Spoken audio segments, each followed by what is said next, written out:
Je, unajua kwamba kuna fedha nyingi ambazo vijana hupewa bure, hawazirejeshi, ambao wameanzisha biashara zao ambazo zinaitwa startups.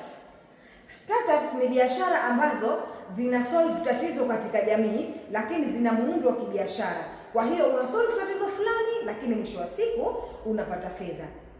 Wewe kama kijana pia ukitaka kuanzisha startup yako na mwisho wa siku ikakutoa kwenye masikini, naomba utembelee page hii ukajionee vijana wenzako wanatengeneza au wanabuni biashara gani za kibunifu ambazo mwisho wa siku zinawapelekea wao kupata fedha nyingi kiasi hicho.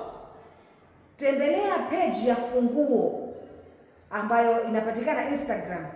Humo utazikuta aina za biashara ambazo zinafadhiliwa mwisho wa siku na vijana hao wameshatoka kimaisha.